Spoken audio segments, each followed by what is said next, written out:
All right, let's kick it off formally. Again, welcome and bienvenidos to Audubon, Florida's Latino Conservation Week. Thank you in advance for attending one of two virtual events being hosted by Audubon, Florida. Before we begin, I would like to thank Audubon for allowing us to have this platform to discuss Latinos in conservation and have a broader discussion on what that means in terms of outreach and involvement. I am your moderator for the day. I am Rosa Rivera. I've been a development manager with Audubon, Florida for just over a year now. I'm extremely excited and grateful to be involved in the various conservation projects and efforts throughout the state that are vital to birds, wildlife, and ourselves. Before we begin, I'd like to touch on a couple of general housekeeping items pertinent to running this event. For the duration of the meeting, please remain on mute. Our team is working on the back end to ensure this, but please make sure that on your end, that remains while you attend the meeting. In order to properly view our panelists, please change your Zoom view to gallery. As you can see the icon on the side over here, you may have already been set to a speaker view. A gallery view will allow you to see everyone as we speak throughout the meeting. Subtitles and captions can be enabled if you choose, and we have a live transcription currently enabled at this time. In order to pose questions to our panelists at the end of the conversation, please use the chat function at the bottom of your screen, and our staff will definitely get those questions to all the presenters. All these questions will happen again towards the end of the session after we presented the panel with our assigned questions, and we will be more than delighted to see what you have to ask and what we can learn further from our panelists. That being said, today's panelists come from a wide variety of organizations dealing in conservation. I'm sorry, one second.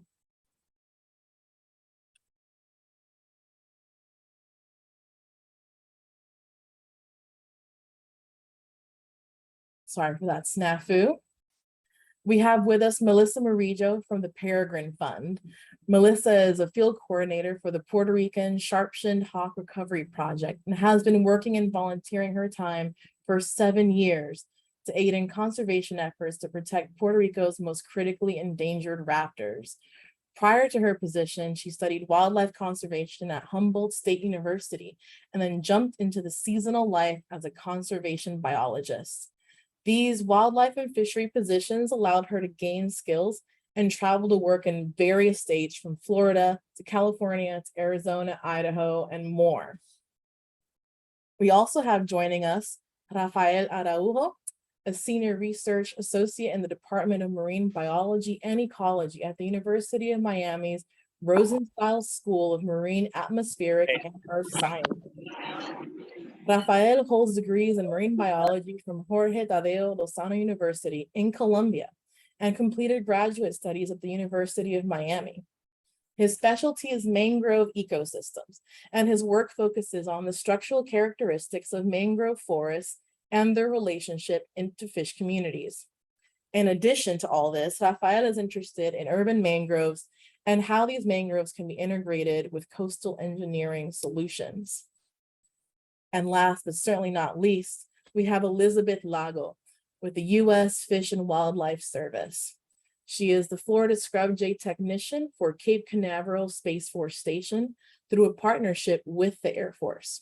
She's completed her Bachelor's of Marine Biology at Florida International University and her Environmental Science graduate degree at Florida Atlantic University.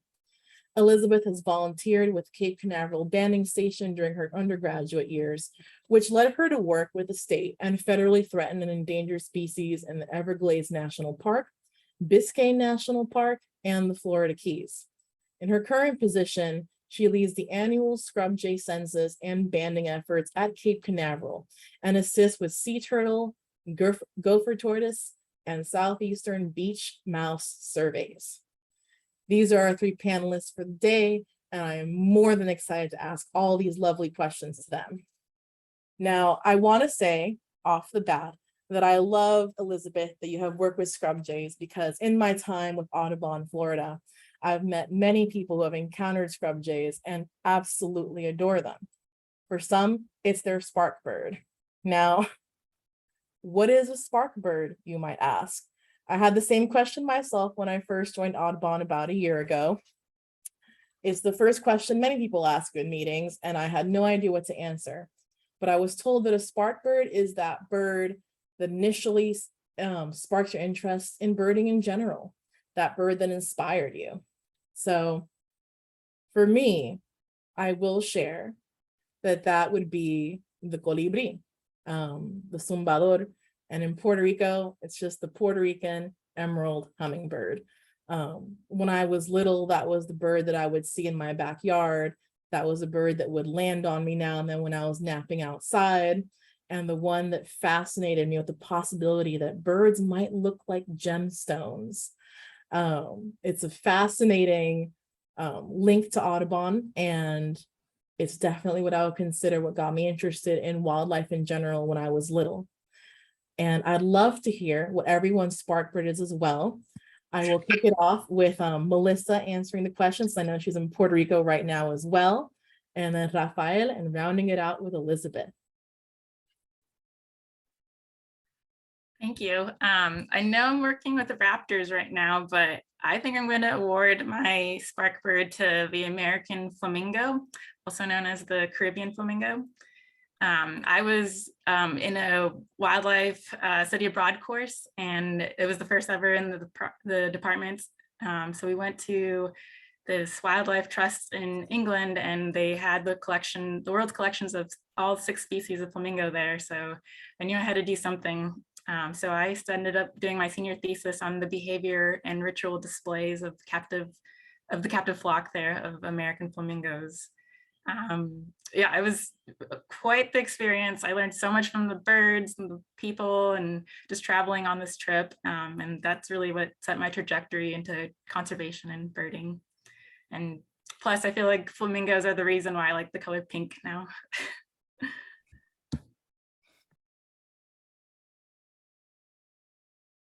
I love that so much. Flamingos are definitely iconic. And for a while when I was little, I didn't quite know if they were real. So I'm glad that you have such a passion for them. Rafael, can you share with us your spark bird? Of course. Mine is probably a little unexpected, but I love efficiency. So my spark bird is the vulture.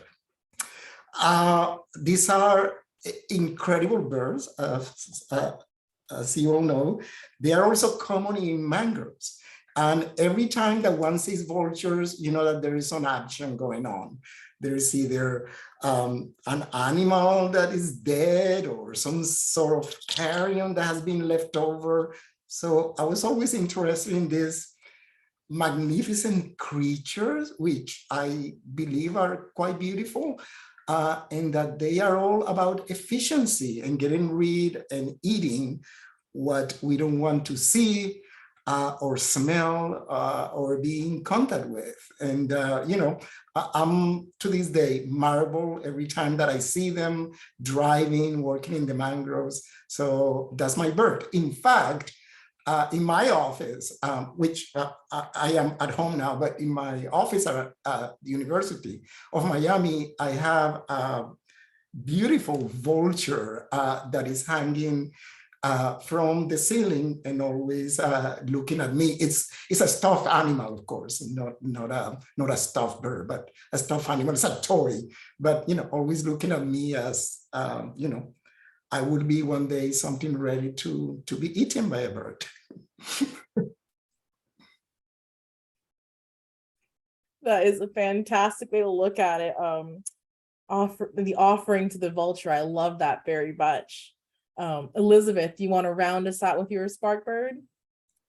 Yes, I was gonna, I didn't want to let any of my supervisors down, so I was going to choose one of the birds that I've worked with, but unfortunately, I feel like I'm letting them a little bit down. So my spark bird, who has been known to be also an honorary marine mammal and combines both my marine biology and bird background, is the Adelie penguin. So there was an internship to study Adelie penguins in Antarctica. And if you got the internship, you were required to read 30 papers and a book before heading south. But I was like, I will read those now. And one of the papers talked about how penguins have tags, so you know individuals. There was a fence built in, and then the penguins had to go through this fence.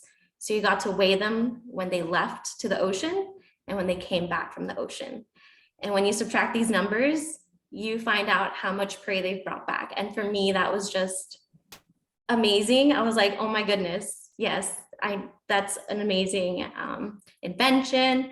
These are amazing questions that got me thinking about now how far and deep these penguins have to go to find food, and how climate change can possibly change that prey availability and where that prey is located. So this curiosity is what's been pushing me in my career. So that's the Adelie penguin.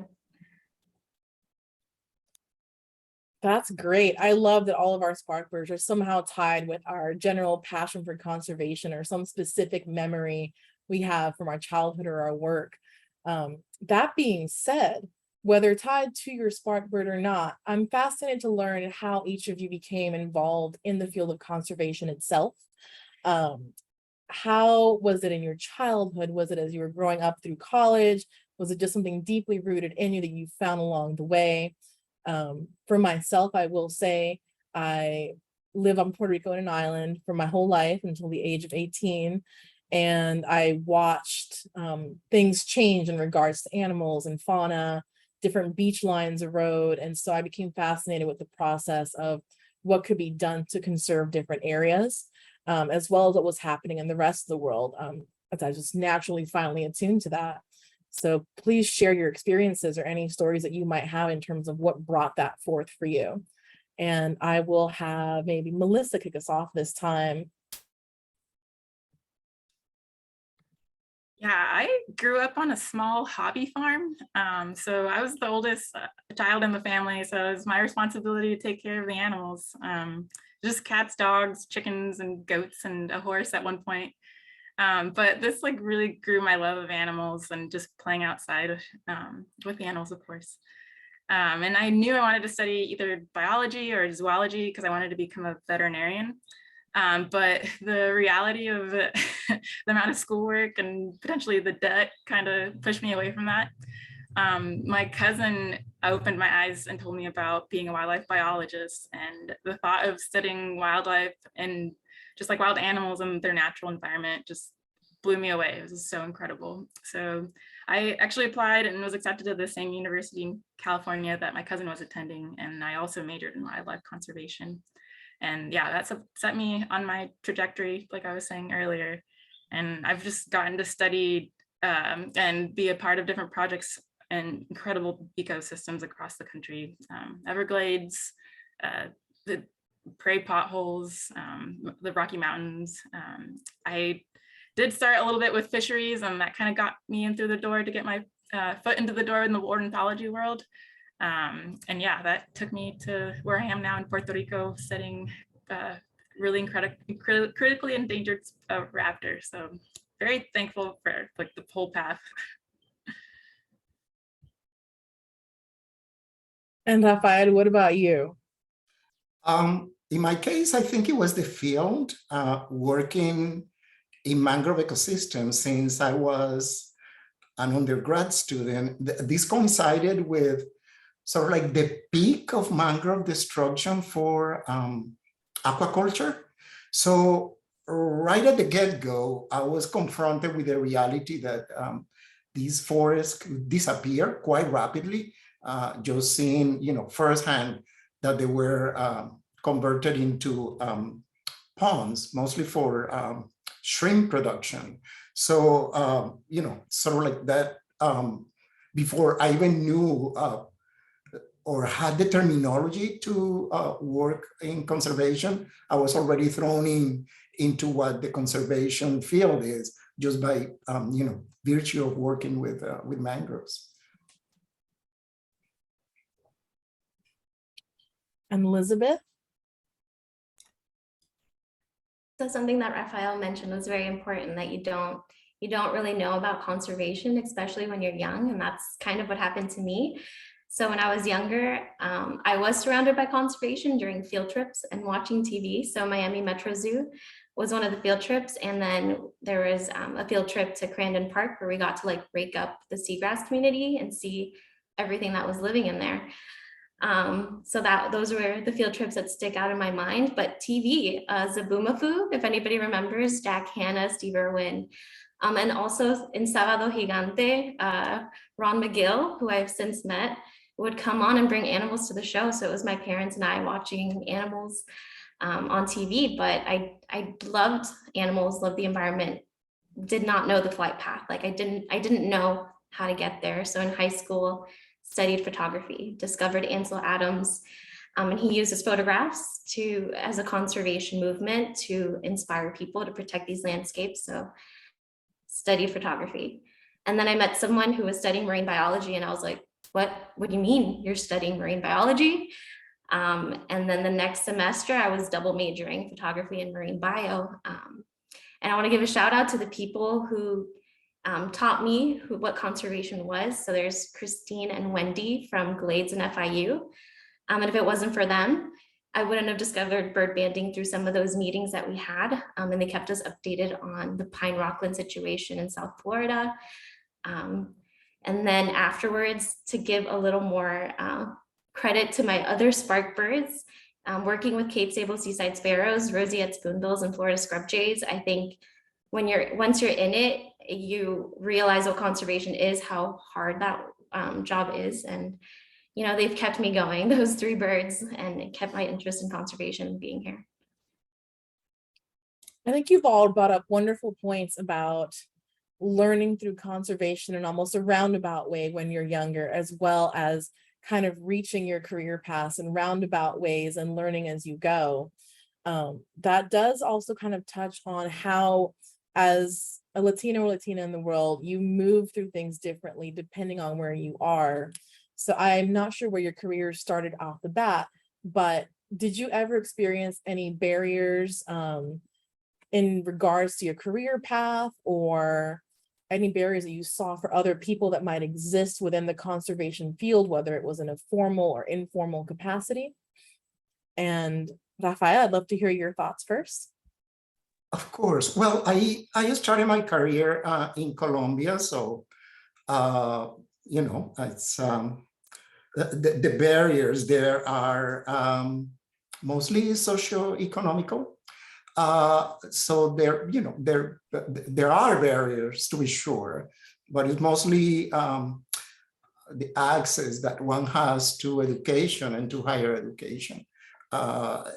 So, you know, but of course, when one is 20, 21, you know, one is not thinking about those things. Now, when I came to the US and I kind of like grew up between the US and Colombia, we were just beginning to have these types of conversations. I knew that I was a minority in my institution at the university, at the school, but I was also living in a city that was overwhelmingly Latino, and you know, that sort of like created a I don't know, a dichotomy, in the sense that I was living in a place that was really speaking Spanish for, you know, for most of my experience here in Miami, and then going to a school in which Latinos were a minority. So, you know, that was kind of like my experience as I entered graduate school at the University of Miami. So, you know, it's kind of different because you know, I came from Colombia, then I came here as a grad student, but I knew that I wasn't some sort of minority, but I couldn't really pinpoint what the meaning or the implications of that minority status were in the 1990s. So, you know, it took me a while to realize what it was. I can definitely relate to a little bit of that. And I'm wondering if, Elizabeth, you have similar stories? So for me, I'm a first generation American. but I was raised in Hialeah, Florida, where the population is 95% Hispanic population, so also surrounded by Spanish.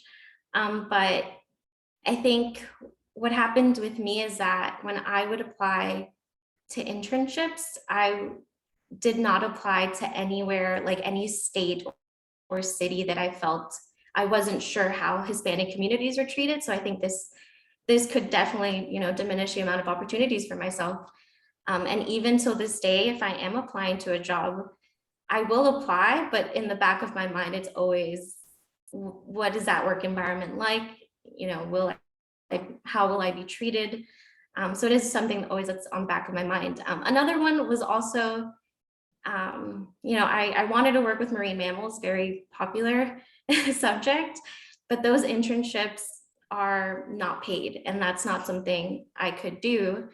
And I don't think a lot of people in our community could do. I know a lot of students that I met that were going to school and working because they had to support their families as well. So some of these opportunities that we're missing out on because, we cannot take a day off. We have to keep working for our families.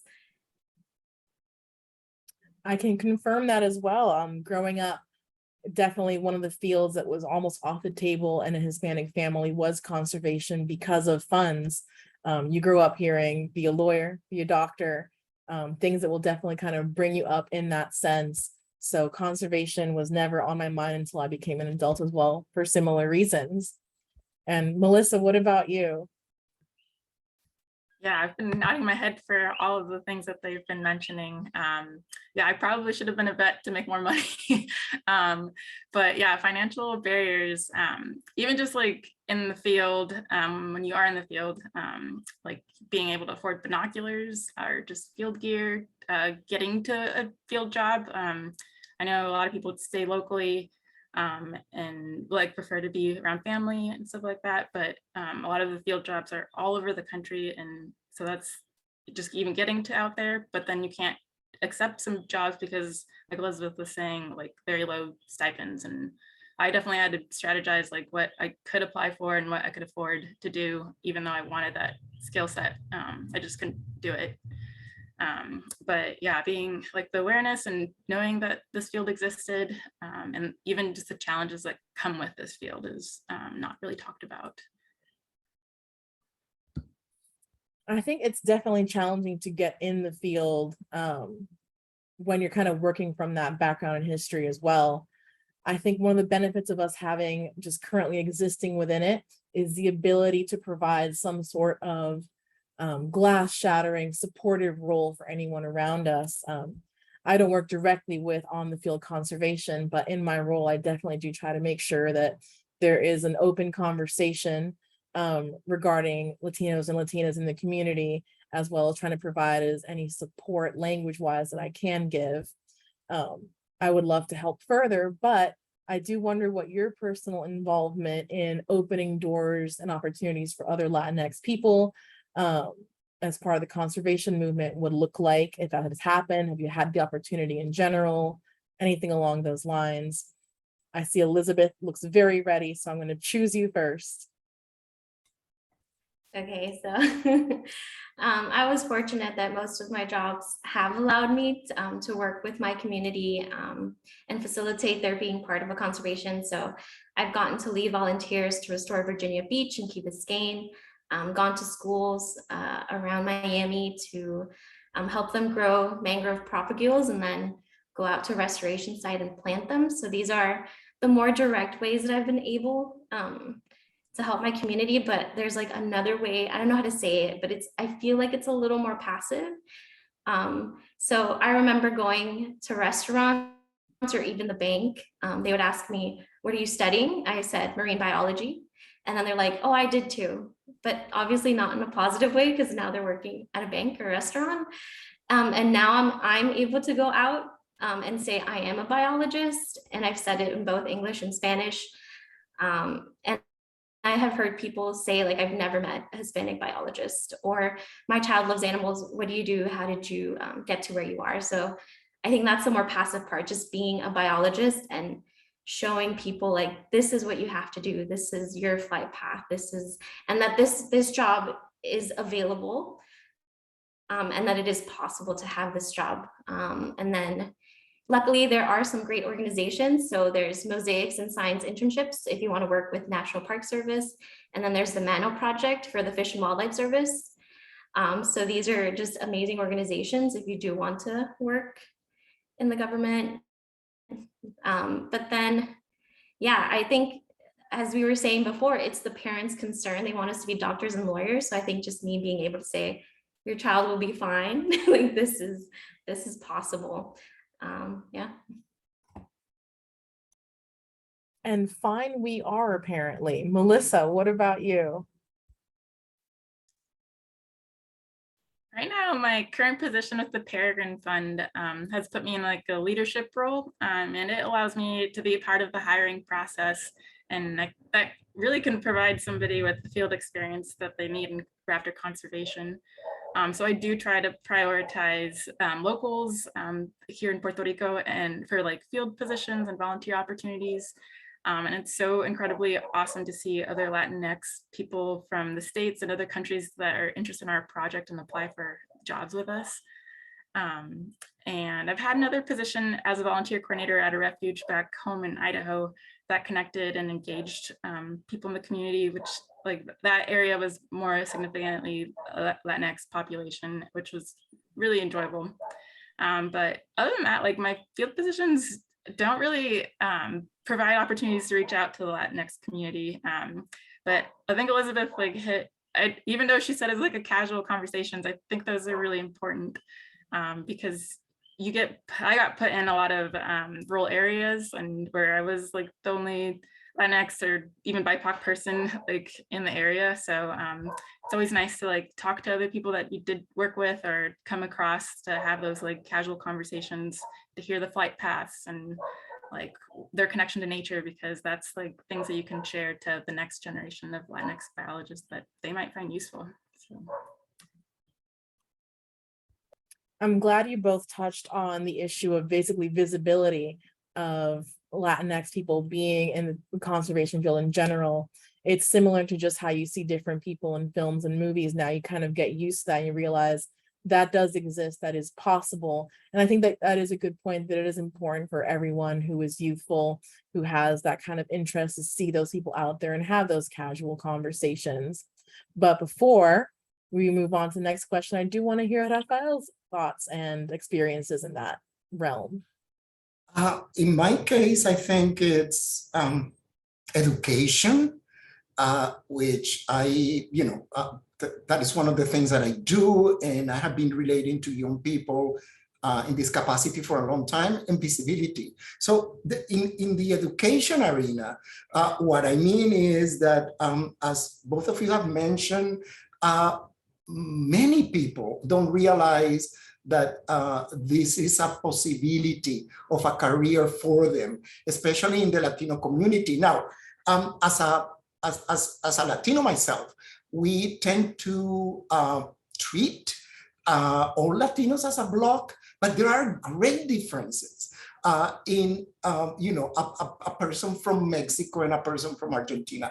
And some of those countries have very strong traditions in marine science and conservation, such as, say, Panama, or Mexico, Costa Rica, or Brazil, or Colombia. And you see that the Latinos that you interact with in the field usually come from those particular countries. Now, I would like, and every time that I have students that are from other regions, I try to encourage them to see this as a viable possibility. So I do see that, of course, this is a person that, like me, came here or was born here and is looking for opportunities in a way to express their passion, if they have one, for the environment. But also, I want to see if they need extra help, in the sense that, where are you coming from? What is the background? I immediately think about what is the tradition of sciences and conservation in the culture that, is the one that is familiar to you, and try to help them along these lines. And finally, once they decide to enter the field, I am always stressing, and you also have to be good. It is, this can be an advantage. It doesn't matter if your boss is Latino or not, or whatever, you always have to be good. You have to be good. It is the only way to succeed. You have to work hard at it. And I believe that's how I try to, bring Latinos into the conservation field. Bien dicho, definitely. The differences in the Latino world are definitely things that we need to bring out when we have these conversations, because how people grow up and how they experience conservation and ecological change is always different depending on where they're from. For example, I definitely grew up in that very typical household with a very typical request for what your career should be. But living on an island versus living in the mountains, for example, again, I saw the erosion, the effect of different storms, how that affected the wildlife. So it's something that does affect all of us. And it's just a matter of kind of fine tuning and providing some sort of platform of support to help people get to those areas of passion that they can have a career and implement the change they want to have. Climate change is definitely something that we all experience, whether it's high sea levels, the storms, the altered habitats for the creatures that we all grow up seeing, as well as, of course, increased pressure from development companies. Now, in your opinions, how can we all work together to combat climate change? Now, I'm not asking for a final solution. I know it's a grand question, but what are your thoughts and feelings, and how can the Latino community be a part of that? I will start with Melissa this time. Hard question. No pressure. Yeah, I guess as an ornithologist, it's exciting you get to study like a species at the population level, but you also get to taught how to see its role in the ecosystem. So just like the big picture provides you what a healthy environment ecosystem looks like. And so I think we can all kind of picture a healthy environment with like clean water, land, and air, which seems like those are kind of like the basic things that we need. So we just having less pollutants in the water, more trees, like planting trees, reducing your carbon footprint, maybe utilizing more renewable energy. But like you were saying, it's going to take all of us to really work together to achieve all this. And so I think we should just amplify and listen and support experts that are developing climate models and policies, and those that are taking steps to put these plans into motion. One of our small but really powerful friends here on the island, Casa Pueblo, is a grassroots organization that just took action after Hurricane Maria and just brought solar energy, solar power to the small town of Adjuntas on the island. So yeah, organizations like that just need to be amplified. And I know it's like kind of slow at times, but voting and contacting your representatives and getting them to support climate legislation is also pretty effective. And Rafael, your thoughts? Great segue, Melissa. Vote. That is one way.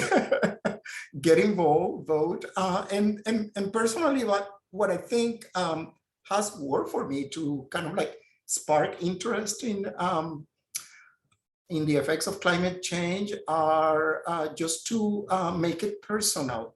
I understand that, especially the Latino community in the US, sometimes we have other priorities. And our brains are completely filled with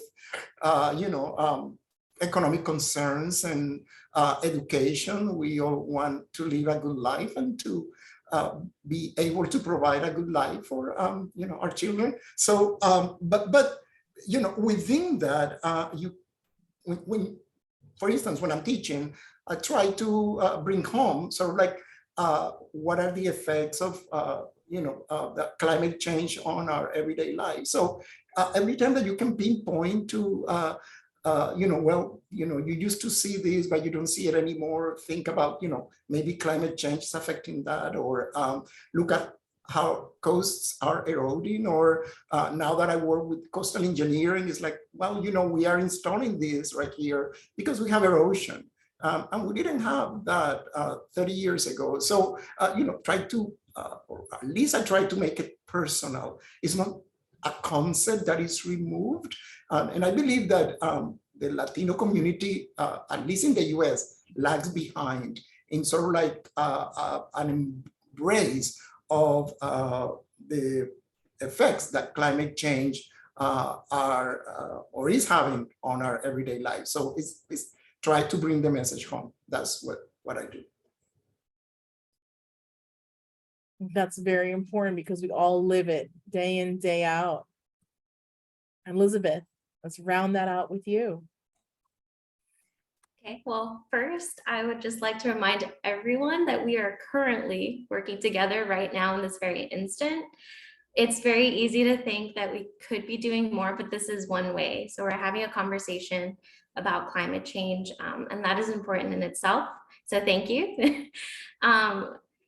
So one thing, I always forget that everything that I know is not what everybody knows. So I think having the conversation about climate change is still something that needs to happen. I think we need to connect with others. I think Melissa, Rafael, and even Rosa, we all pointed out that we all care about our family, our health, but then how do we connect with others? Like climate change is gonna affect all of that. So maybe we connect through talking about wildfires or erosion. So there is a TED Talk that I will send everybody to, I guess. So it's by Dr. Catherine Hayhoe, and she encouraged all of us to talk about climate change and explained how to talk about it. So I think that's something we need to not just tell people about climate change, but definitely connect with them. So in a nutshell, it was we need to bond, we need to figure out what we have in common that we already care about and is affected by climate change. We need to connect. How does this affect what we both already care about, and inspire? So how can we work together to tackle this problem in a way that is compatible with our values? So that's all Dr. and Catherine Hayhoe. So not my words, it's something that inspired me as well.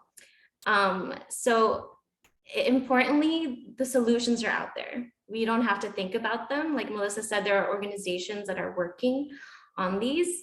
So, so some of the solutions, just maybe people want to like know what the solutions are. Some of them that she mentioned was that the Nature Conservancy has a site renewable right tool to find places for solar and wind energy where they don't interfere with bird migration. So this is Audubon, Florida, relating it back to birds, restoring coastal wetlands, preserving peatlands. So these are two things that we can find organizations that are actively doing this. If you feel like you need the action part, you need to go out and get your hands dirty.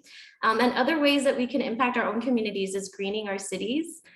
So these are all, again, things you can take action with. But first and foremost, we need to get that information out there. We need to talk to people and connect with them, especially in our own community. So for introverts, I know this is hard, but if you're adopted by extroverts, you tell your extroverted friends and then you let them take care of it.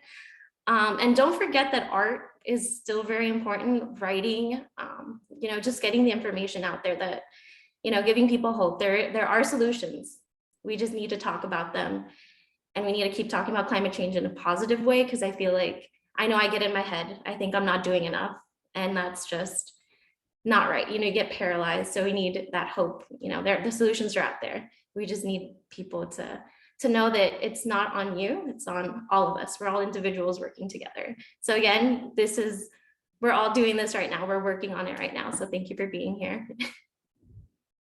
Thank you so much. That was incredibly well said. And for everyone who's been listening, all our Latinos out there in conservation, that's the rundown. Work together, be visible, share your stories, and don't be afraid to just ask for help in terms of teamwork.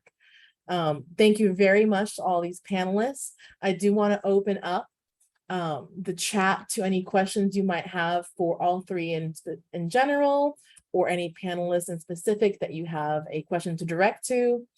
All right. We have a question for panelists in general. Do you have any thoughts on how Audubon can better engage the Latino community in birds and ultimately in conservation? Does anyone want to kick off answering this question? I will repeat it again. It is, do you have any thoughts on how Audubon can better engage the Latino community in birds and ultimately in conservation? I guess I can start with that.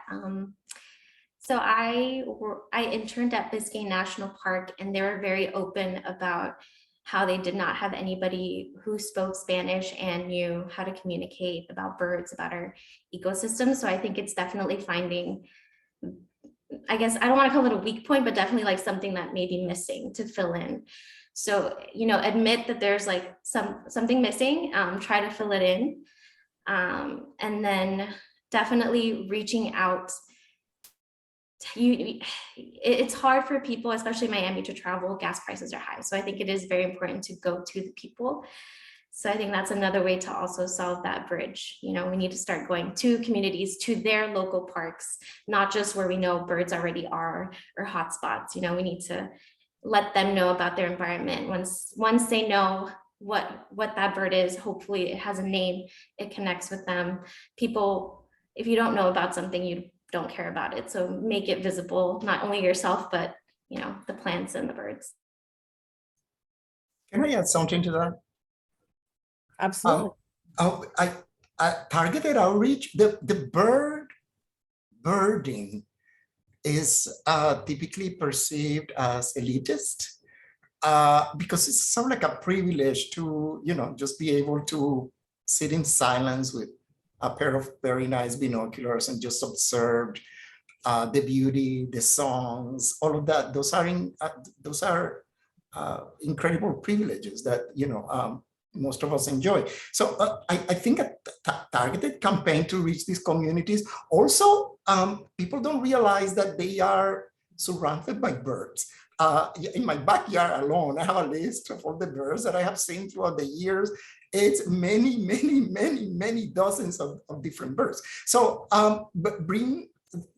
let them know that the birds are close to them, but also target some of your campaigns to go into this community, to speak their language, and just, to let them know that it is not as difficult as they may perceive it is, just to, enjoy the wonders of birds, birding, and conservation.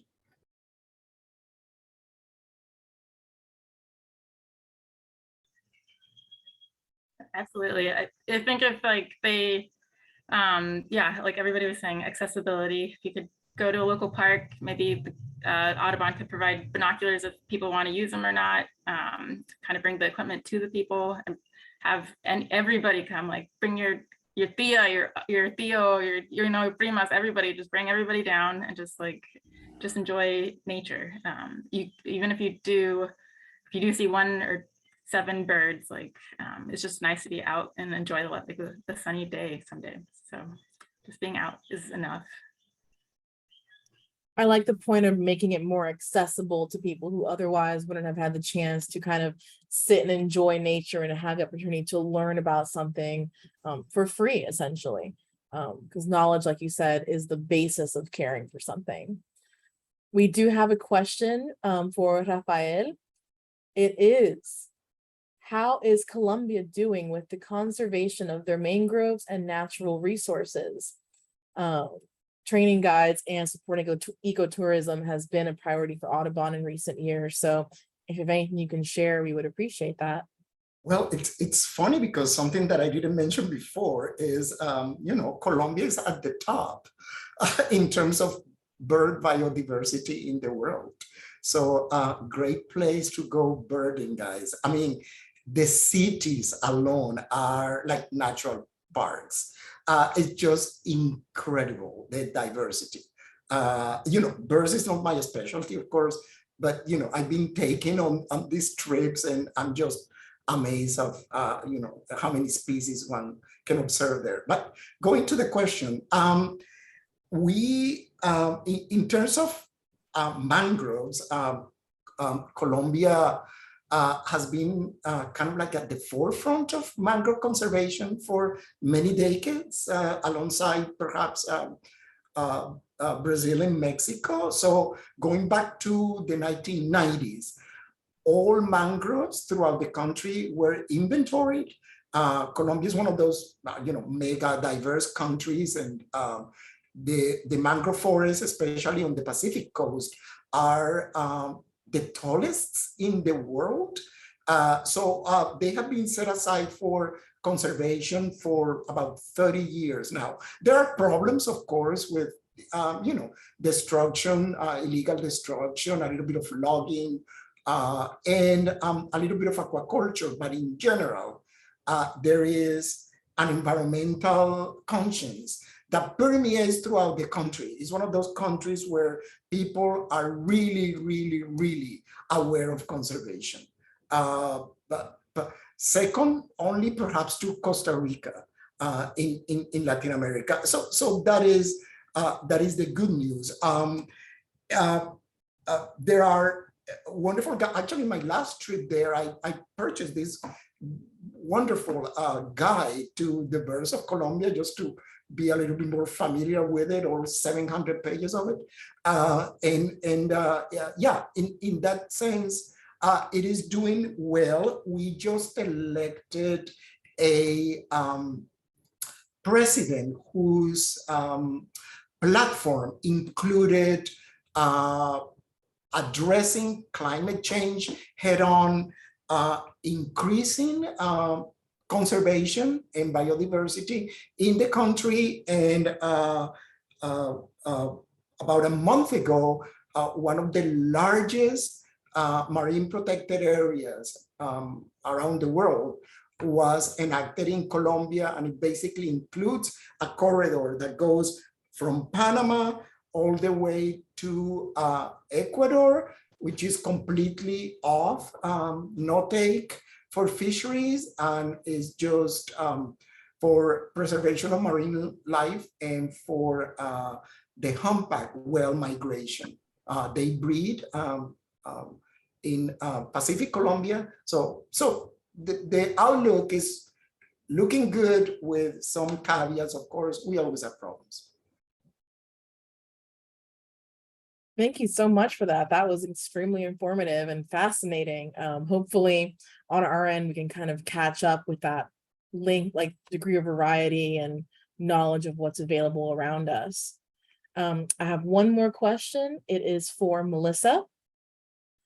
Melissa, do you find that people connect quickly with raptors, perhaps in comparison with other birds? That's a great question. Yeah, I'm biased because I love raptors, but yes, I do think that, I don't know, there's something about charismatic apex predators.